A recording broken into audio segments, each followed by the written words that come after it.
షాద్నగర్ పట్టణ స్కూళ్లలో చదువుతున్న విద్యార్థుల పట్ల ఫీజుల వసూళ్లలో చూపే శ్రద్ధ విద్యార్థుల చదువు మరియు యోగక్షేమాలపై దృష్టి పెట్టడం లేదా?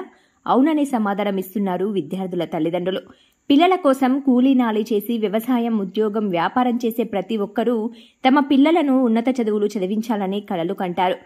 తల్లిదండ్రులు వారిని ఉదయం పాఠశాలలకు పంపే సమయం నుండి ఇంటికి తిరిగి వచ్చే వరకు వారి కోసం ఎదురు చూస్తూ ఉంటారు. వారు క్షేమంగా ఇంటికి తిరిగి వస్తారని, కానీ వారి కళ చెదిరే దుర్ఘటనలు విన్నప్పుడు, చూడాల్సి వచ్చినప్పుడు వారి బాధలు వర్ణనాతీతం. అచ్చం అలాంటి సంఘటన ఒకటి చోటు చేసుకుంది. ఈ రోజు సాయంత్రం షాద్నగర్ పట్టణంలోని విజయనగర్ కాలనీలో ఉన్న మాంటిస్సోరీ స్కూల్లో చదువుతున్న విద్యార్థులు రోజులాగే స్కూల్ విడిచాక స్కూల్ బస్సు ఎక్కి ఇంటికి తిరిగి వస్తుండగా డ్రైవర్ తప్పిదం వల్ల లేక బస్సు ఫిట్నెస్ లేకన బస్సు శనివారం రోజు అదుపు తప్పి రోడ్డు ప్రక్కన ఉన్న గుట్టల్లోకి దూసుకెళ్లింది. దీంతో బస్సులో ఉన్న విద్యార్థులు ఒక్కసారిగా అరుపులు, కేకలు వినిపించడంతో వెంటనే వారిని గమనించిన స్థానికులు వారి పేరెంట్స్ కి సమాచారం అందించారు. వారు వెంటనే స్పందించి వారిని చికిత్స నిమిత్తం ఆసుపత్రికి తరలించారు. ప్రస్తుతం వారి తల్లిదండ్రులు స్కూల్ యాజమాన్యాన్ని మొబైల్ ఫోన్ ద్వారా సంప్రదించగా వారు స్పందించకపోవడంతో వెంటనే పోలీసులకు ఫిర్యాదు చేయాలని వెళ్లినట్లు సమాచారం. దీంతో తల్లిదండ్రులు ఆందోళన చెందుతున్నారు. స్కూల్ యాజమాన్యం గతంలో కూడా తమ పిల్లలకు సంబంధించి ఎలాంటి సంఘటన జరిగినా వెంటనే వారు తమ పలుకుబడితో నాయకుల, అధికారుల, పోలీసుల ఇతర మార్గాల ద్వారా మేనేజ్ చేసి వారిపై చర్యలు లేకుండా చేశారని వాపోతున్నారు. అయితే ఈ దుర్ఘటనకు సంబంధించి షాద్నగర్ ఎమ్మెల్యే వీర్లపల్లి శంకర్ విద్యార్థులను పరామర్శించారు. నా పేరు ప్రశాంత్. నేను బీసేన రంగారెడ్డి జిల్లా ఉపాధ్యక్షునిగా పనిచేస్తున్నాను. నిన్న షాద్నగర్ నియోజకవర్గంలో మాంటేశ్వరి స్కూలు బస్సు గుంతలో పడి దాదాపు 20 మందికి తీవ్ర గాయాలు అవ్వడం జరిగింది. వారిని హాస్పిటల్లో ఐసీయూలో పెట్టడం జరిగింది.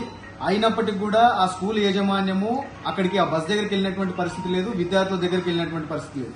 సాయంత్రం వరకు వాళ్ళ తల్లిదండ్రులు, విద్యార్థుల తల్లిదండ్రులు ఎవరైతే ఉన్నారో వాళ్ళు చూసి తర్వాత ఈ స్కూల్ యాజమాన్యం పైన మేము కంప్లైంట్ ఇస్తామని చెప్పేసి పోలీస్ స్టేషన్కి వెళితే అప్పుడు ఆ స్కూల్ యాజమాన్యం వచ్చి మేము ఆ ఐసీయూలో ఎంతైతే అమౌంట్ అయిందో మేము కడతామని చెప్పేసి ఆ రోజు నిన్న స్పందించడం జరిగింది. ఇంతనన్నా సిగ్గు చెరం ఉండాలి. ఈరోజు విద్యార్థులు గుంతలో పడితే కనీసం స్పందన లేనటువంటి స్కూల్లో ఈరోజు వాళ్ళ యాజమాన్యం ఉందనేది మనం అర్థం చేసుకోవాల్సిన అవసరం ఉంది. ఈరోజు నేను 2015లో ఆ రోజే చెప్పడం జరిగింది. ఏంటంటే ఆ స్కూల్లో దాదాపు అది అపార్ట్మెంట్ లాగా ఉంటుంది. దాదాపు 12-15 కుటుంబాలు ఆ స్కూల్లో పైన నివసిస్తూ ఉంటాయి. అక్కడ సిలిండర్లు ఏ ఒక్క సిలిండర్ వేలినా దాదాపు 500 నుంచి 800 మంది విద్యార్థులకు ప్రాణానికి ప్రమాదం జరిగే అవకాశం ఉందని చెప్పేసి నేను 2015లోనే చెప్పడం జరిగింది. అయినప్పటికీ కూడా ఇప్పటిదాకా అధికారులు స్పందించి ఆ స్కూల్ పైన స్కూల్ ఏ విధంగా నడుపుతున్నారని చెప్పేసి, విద్యా హక్కు చట్టానికి నిబంధనలకు వ్యతిరేకంగా ఏ విధంగా నడుపుతున్నారనే చిన్న ఆలోచన చేసి కూడా ఆ స్కూల్ను సందర్శించి విద్యా అధికారులు ఈరోజు ఆ స్కూల్ యాజమాన్యం పైన చర్యలు తీసుకునేటటువంటి పరిస్థితి లేదు. అదేవిధంగా ఈరోజు బస్సులు వారి ఫిట్నెస్ ఉన్నాయా లేవా అని చెప్పేసి చెక్ చేసేటటువంటి పరిస్థితి కూడా లేదు.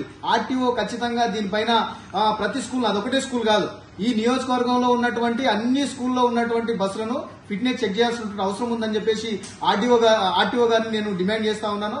అదేవిధంగా అధికారులు వెంటనే స్పందించి ఆ స్కూల్ పైన, ఆ స్కూలు నిబంధనలకు వ్యతిరేకంగా జరుపుతా ఉన్నారు కాబట్టి ఆ స్కూల్ యాజమాన్యం పైన, ఆ స్కూల్ పైన ఖచ్చితంగా చర్యలు తీసుకోవాలని చెప్పేసి డిమాండ్ చేస్తా ఉన్నాను.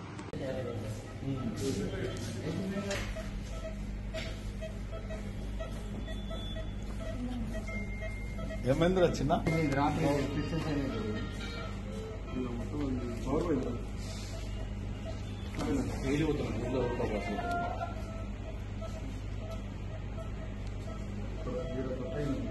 బ్యాక్ సైడ్ బాగా లోపలికి తెచ్చు కట్టేయండి.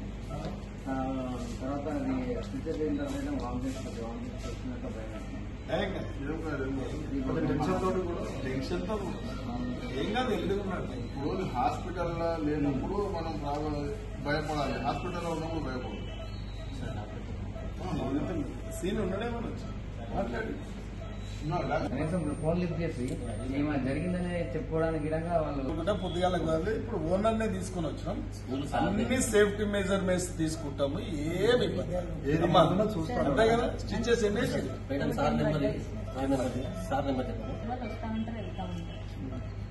టీం ఉందా? డాక్టర్ టీం ఉందా? కటింగ్ డెప్త్ ఉందా? పడ్డప్పుడు వామిటింగ్స్ అయినాయి సార్. దాని తర్వాత అయితే ఇప్పటిదాకా వామిటింగ్స్ లేవు. భయంలో అవుతుంది అంతే. ఓకే ఏం కాదు కదా ఏమన్నా రిస్క్ ఉంటే చెప్తే బాగుంటుంది. పెయిన్ ఉందా ప్రాబ్లం పెయిన్ ఉంది కదా సార్ మీకోసం వచ్చింది పల్లెనికి ఏం కాదు ఓకే కానీ ఇవ్వలేదు. కనీసం ఫోన్ చేసినా మాకు స్కూల్ రెస్పాండ్ కాలేదు. స్కూల్ వాళ్ళు బాబు పరిస్థితి సీరియస్. దాన్ని కొద్దిగా స్కూల్ పైన స్కూల్ యజమాని పైన చర్య తీసుకోవాలని మాట. మీరు కంప్లైంట్ ఏమైనా ఇచ్చారు? పిఎఫ్లో కంప్లైంట్ ఇస్తాము. కంప్లైంట్ ఇచ్చిన తర్వాత స్కూల్ యజమాని వచ్చారు. మేము డబ్బులు ఇస్తాం, బిల్ పే చేస్తామన్నారు. కానీ మేము దానికి యాక్సెప్ట్ చేయలేదు. కానీ స్కూల్ యజమాని పైన కఠిన చర్య తీసుకోవాలి. స్కూల్ యజమాని వచ్చి ఒకసారి చూసారు బాబుకి ఎలా ఉంది? బాబుకు ఎప్పుడు మేము పొద్దున 4 గంటల నుంచి కాల్ చేస్తుంటే ఇంతవరకు ఎవరు అంటే మా ఈవినింగ్ 7 o'clock వరకు మాకు ఎవరు రెస్పాండ్ కాలేదు. 7 o'clock అప్పుడు ఆ టైంలో వచ్చినాం. పిఎఫ్లో కంప్లైంట్ ఇచ్చిన తర్వాత మాకు 7 o'clock వచ్చి మేము పిఎఫ్ చేస్తామని చెప్పి మా దగ్గరికి వచ్చారు. దానికి మేము యాక్సెప్ట్ తెలుస్తారు. కొద్దిగా మాకు మేనేజ్ చేయగలం. ఎవరి నిర్లక్ష్యం వల్ల జరిగిందని స్కూల్ నిర్లక్ష్యం వల్ల జరిగింది. డ్రైవర్ వాళ్ళ బాబాయ్ నిన్న సాయంత్రం 4 గంటలకు ఇన్సిడెంట్ జరిగితే కనీసం స్కూల్ యజమాని కనీసం రెస్పాన్స్ కూడా ఇవ్వలేదు. డ్రైవర్ ఇంటిమేషన్ ఇవ్వలేదు, స్కూల్ వాళ్ళు కూడా ఇంటిమేషన్ ఇవ్వలేదు. వేరే అక్కడ రోడ్డు పైన వెళ్ళే పాదచారులు వచ్చి మాకు ఇంటిమేషన్ ఇస్తే వాళ్ళే తీసుకుని వస్తే మేము ఇక్కడ ట్రీట్మెంట్ ఎమర్జెన్సీలో వాళ్ళు గవర్నమెంట్ హాస్పిటల్ తీసుకెళ్తే నేను ఎమర్జెన్సీలో కాలం ఉంది కాబట్టి ప్రైవేట్ హాస్పిటల్లో అడ్మిట్ చేయాల్సి వచ్చింది. బాబు చాలా సీరియస్ ఉంది. స్కూల్ యజమానం చాలా నిర్లక్ష్యం చేస్తుంది. ఈ విషయంలో కఠిన చర్యలు తీసుకోవాలి స్కూల్ యజమానం పైన, గవర్నమెంట్ కానీ. డ్రైవర్ కూడా కరెక్ట్ ఫిట్నెస్ లేడో మరి అర్థం కాదు. బస్సు కూడా ఫిట్నెస్ కరెక్ట్ లేదు. బస్సు ఫిట్నెస్ లేని బస్సును ఎందుకు నడిపిస్తుంది స్కూల్ యజమానం?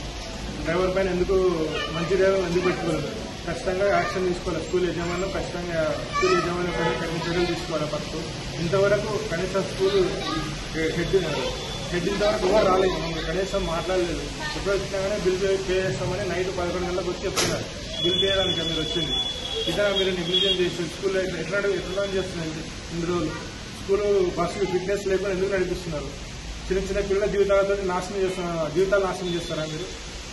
అందరూ కూలీ చేసుకుని పిల్లలు చదివిస్తారు.